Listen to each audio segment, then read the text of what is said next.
महाभारत काल के ऐसे कई रहस्य हैं जिन्हें बहुत ही कम लोग जानते हैं। इन्हीं रहस्यों में से एक है जब द्रौपदी अपने ही पति भीम को मारना चाहती थी, मगर द्रौपदी अपने ही पति की मृत्यु क्यों करना चाहती थी, और वो भी उस पति की जो उसे सबसे ज्यादा प्रेम करता था और उसके हक की लड़ाई में सबसे आगे खड़ा रहता है। पांडवों को कैसे पता लगता था कि द्रौपदी के साथ कक्ष में कोई है? दरअसल पांडवों की पत्नी द्रौपदी मां काली का रूप थी। इस बात का ज्ञान अर्जुन को था, जिसके बाद एक दिन अर्जुन द्रौपदी के कक्ष में गए। आपको बता दें कि द्रौपदी के 5 पति होने के कारण सभी पांडवों ने ये तय किया था कि उनमें से एक जब भी द्रौपदी के साथ समय बिताने जाएगा तो वह अपनी खड़ाऊ कक्ष के बाहर उतार देगा, ताकि अन्य पांडवों को ये ज्ञात हो सके कि कोई पहले से ही अंदर मौजूद है। लेकिन इस दौरान अर्जुन की बाहर रखी खड़ाऊ भीम ने देखी ही नहीं और वो झट से कक्ष के अंदर चला गया। अब जैसे ही भीम कक्ष के अंदर गया, वैसे ही उसने देखा कि वहां अर्जुन पहले से ही मौजूद था और वो द्रौपदी के पांव दबा रहा था। ये दृश्य देख भीम आग बबूला हो गया और उसने अपने गदे से अर्जुन पर प्रहार कर दिया। कुछ शोर सुनाई देने पर युधिष्ठिर कक्ष में पहुंचते हैं और भीम से कहते हैं कि ये तुम क्या कर रहे हो? क्यों तुम अपने छोटे भाई को मार रहे हो? भीम युधिष्ठिर को बताते हैं कि उन्होंने अर्जुन पर इसलिए प्रहार किया क्योंकि वो द्रौपदी के पांव दबा रहे थे। उन्होंने आगे कहा कि क्या कोई पति अपनी पत्नी के पांव दबाता है?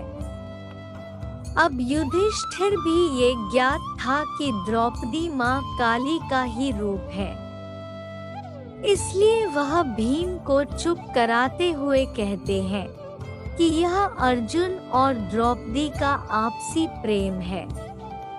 किसी को भी इसके बीच में नहीं पड़ना चाहिए।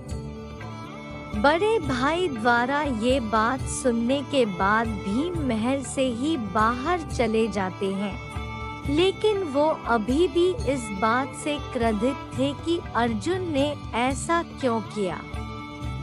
क्रोधित भीम अब महल में कभी वापस नहीं आना चाहते थे और सुबह से चलते चलते अब भीम को रात हो जाती है। ऐसे में भीम एक पेड़ पर आराम करते हैं।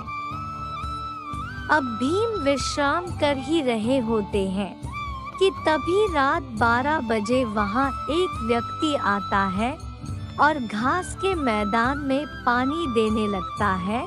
उस व्यक्ति द्वारा ऐसा करने पर भीम की नींद खुल जाती है और भीम वहीं पेड़ पर बैठे हुए ही ये नजारा देख रहे होते हैं। धीरे धीरे वहां एक सभा लगने लगती है। इस सभा में भगवान शिव, ब्रह्मा जी और इंद्रदेव समेत कई देवता शामिल होते हैं और इस सभा को संबोधित कर रहे होते हैं। भगवान श्री कृष्णा तभी भीम देखते हैं कि इस सभा में द्रौपदी आती है, जिसका मुंह खून से सना होता है और साथ ही उसके एक हाथ में खप्पर और दूसरे हाथ में कटार होती है।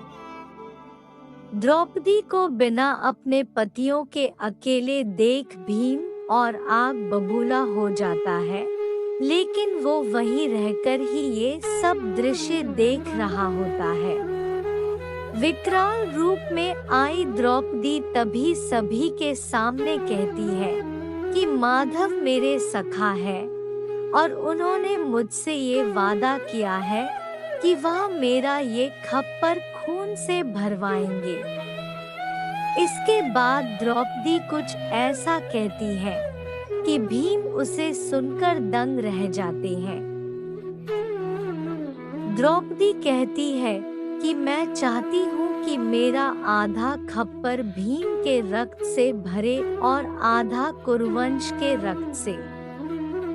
ये सुनने के बाद भीम को द्रौपदी का असल सच ज्ञात हो जाता है।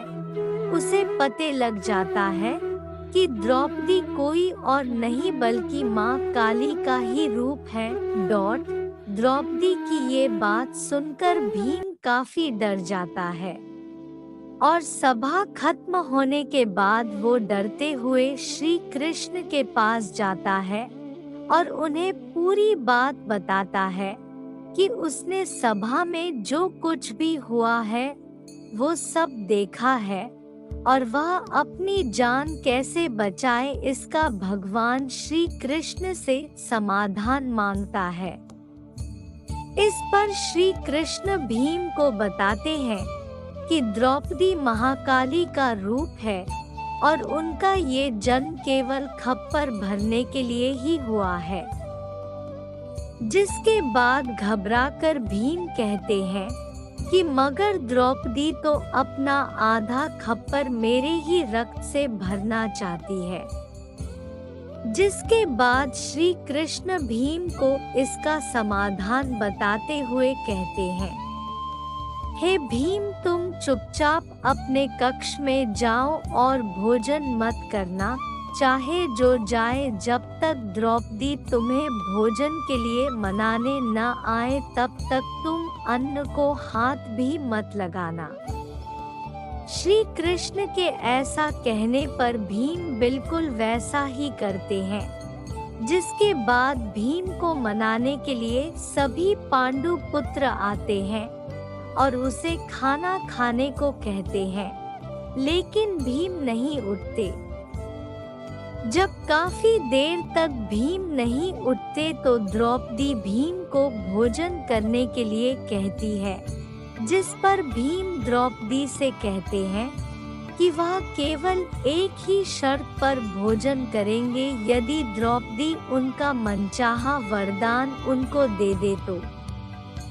भीम द्वारा ऐसे कहने पर द्रौपदी राजी हो जाती है और भीम द्रौपदी से वरदान मांगते हैं कि हे द्रौपदी, पांडु की 5 संतानों को बख्श दो। इस पर द्रौपदी कहती है, तथास्तु, और इस प्रकार भीम की जान बच जाती है।